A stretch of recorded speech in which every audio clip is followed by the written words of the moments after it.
Hi, welcome to my channel. Now today we're going to talk about how to lose body fat without counting calories. Now, my background, a British #1 bodybuilder. I was a British #1 bodybuilder. I'm a qualified nurse. I'm a gym owner. I was one of the only few men who's ever competed at Miss Olympia in Las Vegas. But my background was training bodybuilders. Back in the day, bodybuilders, we used to bulk by eating a lot of carbohydrates. So most of us had massive big bellies. So my background is helping people lose belly fat. Now I don't prep bodybuilders anymore. I realize that that knowledge has helped a lot of people who want to lose body fat and keep it off. The lies that you've been told in the fitness industry is that to lose body fat, you need to count calories. That means it doesn't matter what you eat. And I'm saying that it does matter what you eat. Calorie counting was a lie as far as I'm concerned. I'm 60 years old and I was around when all this nonsense about calories became widespread. And then they started putting the amount of calories on the food. That's a lie. If you want to lose belly fat and keep it up for good, there are a few things that you got to remember, okay? Now, I'm from the old school bodybuilding where we had 6 meals a day. They told us that was the mainstream information. If you want, you got to keep snacking and eating lots of meals, which is a lie. Now, every time you eat a meal, your body has to release insulin to deal with it. And then when there's too much insulin in your body, you store fat because insulin is a storage hormone. Insulin is the one that stores the energy for you to use either straight away or for you to use when times are hard. Insulin is a powerful hormone. It's the most anabolic hormone in the body, but at the same time, it also stores fat. So if you want to lose body fat and keep it off, reduce your meal frequency. That means 2, maximum 3 meals a day. In fact, some of my clients, the ones who are doing really well, only do eat 1 meal a day. Now the idea is this, right? You say, oh no, hang on, how can you eat 1 meal a day and survive? If you're carrying unwanted body fat, 30 pounds of body fat, that's 100,000 calories that's locked up. The only way to access that energy is by controlling insulin. And you control insulin by reducing your meal frequency. 2 to 3 meals a day, a maximum will be fine. Don't believe the lies about food you've been told. You don't need any snacks. If you eat correctly, you don't need any snacks in between. Okay, and then low carbohydrates. Whenever you mention low carbs, people panic on low carbs. We don't actually need as many carbohydrates as we've been told. It's a lie, and I was there again when they started. Sugar really is the enemy.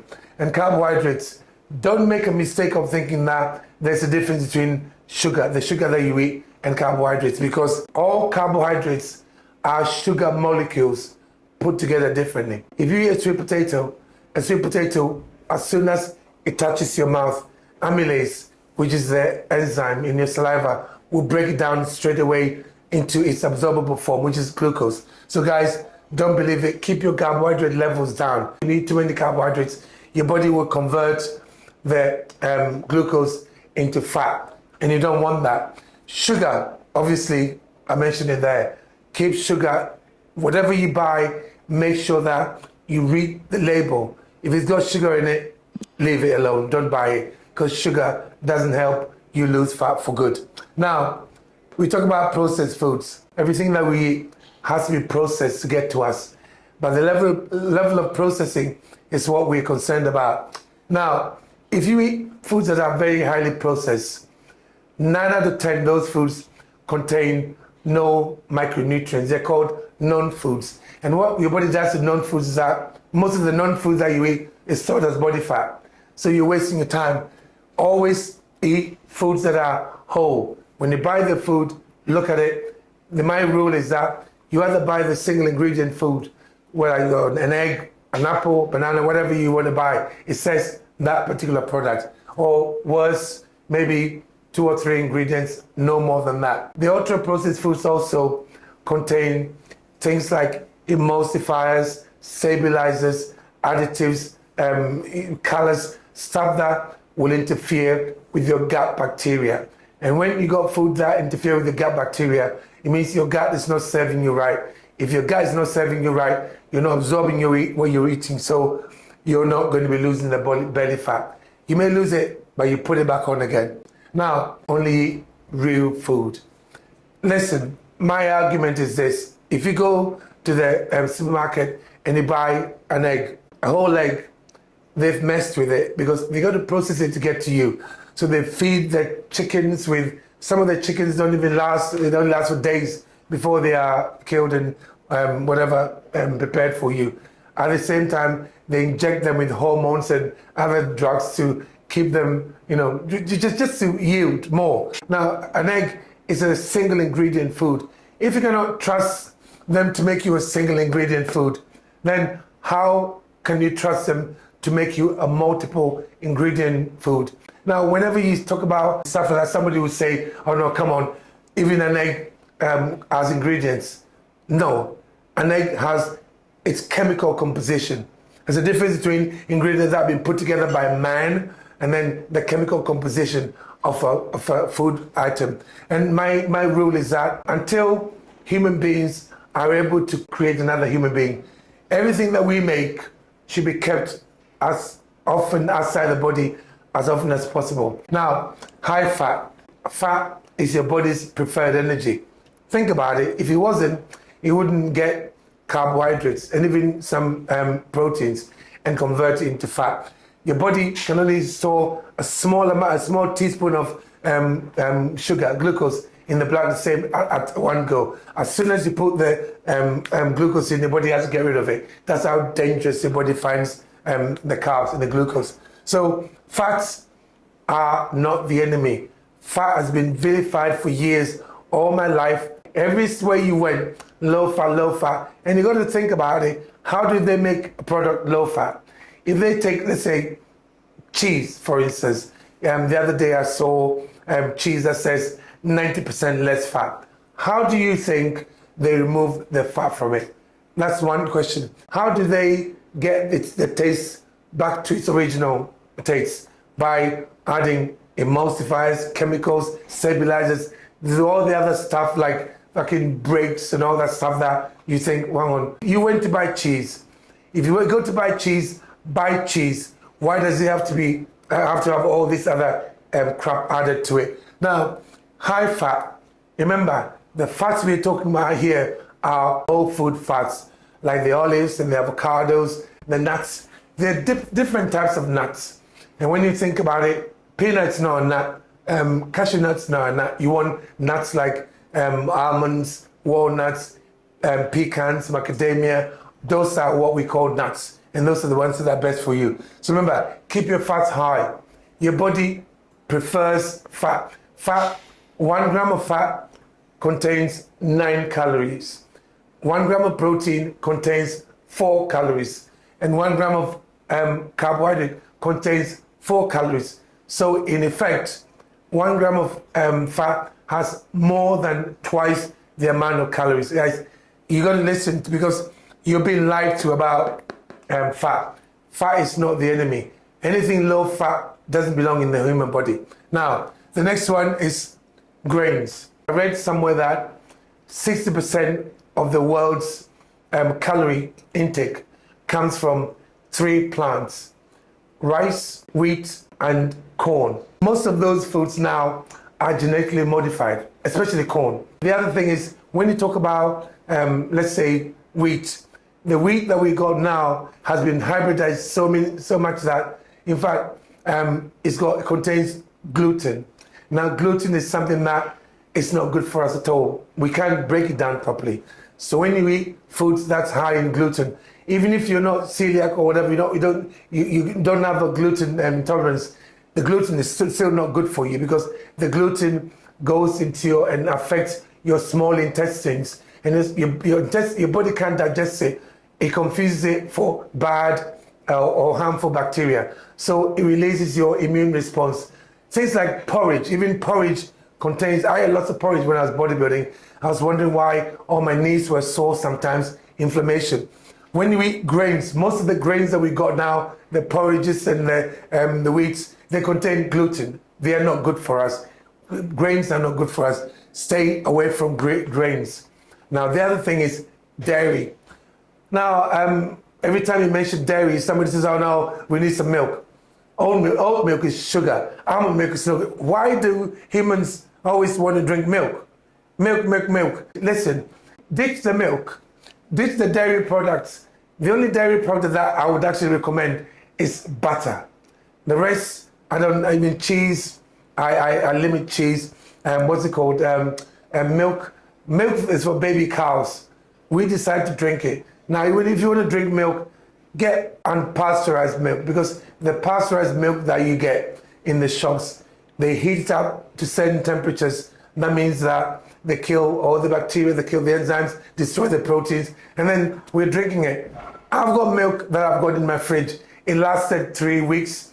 Now, when I was younger, if you bought a pint of milk, it'd be gone in a week. Dairy now, it's all about yielding and making money. Dairy is not what it used to be. So I always say, stay away from dairy. All these protein, yogurts and all of that, they're just sugar. In fact, the milk in the shops, your body treats it just like sugar. It spikes your insulin. Remember, we're trying to control insulin. It's not about calories. Never been about calories. Calories in, calories out. That's a lie that we've been told. Now, when you talk about the laws of thermodynamics, it makes perfect sense. Calories in, calories out. But the problem is that we are not statues. There's so many variables in the human body. Your boss can say one thing to you at work that can change your calorie needs for the day. So it's never been about calories, about whether your body's able to break down and use the food or not. Right, now, fasting. And this is something that I will go into in more depth. But fasting, if you're trying to lose belly fat, well, the best thing to do is I eat my meals within an 8-hour window. Most of my clients do that, and then fast for 16 hours. But there's another more effective way of fasting. When you do that for a while, you become fat adapted. Fat adaptation is something that it teaches you to obtain your energy from all the 3 macronutrients. I've got an ebook explaining all of this. Maybe you should check it out. When you fast, the times that you're not eating, you're teaching your body how to access this energy store that you've inadvertently stored. Remember, you didn't set out to gain body fat. There's something that you've done to make you gain the body fat, and you need to find out what it is. Now, salt. Contrary to what we've been told about salt, salt has never been the enemy. We need salt. It's a mineral that we need urgently in our body. We sweat salt, we cry salt, we urinate salt. Salt is an important thing. We don't make salt, so make sure that you got a decent amount of salt in your diet. Now, movement. I'm a gym owner, and I always say this: exercise only accounts for a small percentage of fat loss. When I say fat loss, I mean permanent unwanted fat loss, because the difference between weight loss and fat loss, most people go to these places like Weight Watchers and Slimming World and Slim Fast and Slim Shit, and what they do is that they end up losing weight, and then they go on holiday and then put it back on and more. I'm trying to teach you that that's not the best way to do it. The best way to do it is by controlling insulin. Now, movement is important, but it's not the be-all and end-all. There is only, you need a certain amount of movement. I say resistance training. And if you want to do cardio, do short periods of HIIT, but it's not the be-all and end-all. We put no snacks, no snacks. It's very important. No snacks also means no beverages. People in this country normally every 2 minutes got a cup of tea in it, and then the cup of tea's got milk in it, sometimes it's got sugar in it. Guys, every time you drink tea with sugar or milk in it, your body has to release insulin to deal with it. When there's too much insulin in your system, insulin switches off your fat burning. It slows down your fat burning, because you cannot ask insulin to store energy for you and then ask it to spend it. That's why you're not losing body fat, because there's too much insulin in your system. Snacking too often or having beverages will do that to you. Now, alcohol. Now, alcohol is one of the worst things for us, even though it's been normalized. The problem with alcohol is that alcohol gets into every single cell in your body. And then apart from that, there's fructose in alcohol. And fructose goes straight to your liver. No cell in your body can break down fructose apart from your liver. So what you need to do is just minimize the amount of alcohol that you're drinking. It's important. When you carry body fat, chances are that there is fat around your organs, your liver and the pancreas. That's the two worst places to have, worst organs to have fat around. You don't want that. That's called visceral fat. So you've got liver fat, visceral fat. Alcohol doesn't help with belly fat. And alcohol also raises your cortisol level. Every time you drink, you think you're having fun, but you're putting your body under so much stress. It's a social glue right now. But for you, because you're trying to lose belly fat, this is something that you should put on the back seat for a while. I'm not asking you not to drink alcohol forever. I'm saying that it's something that you need to give it a break. Anyway, guys, I hope you enjoyed watching this. We set up a Facebook group and the link will be in the description. Now join the Facebook group, you'll get a lot more information. And don't forget to like and subscribe because it helps our channel grow. Thank you.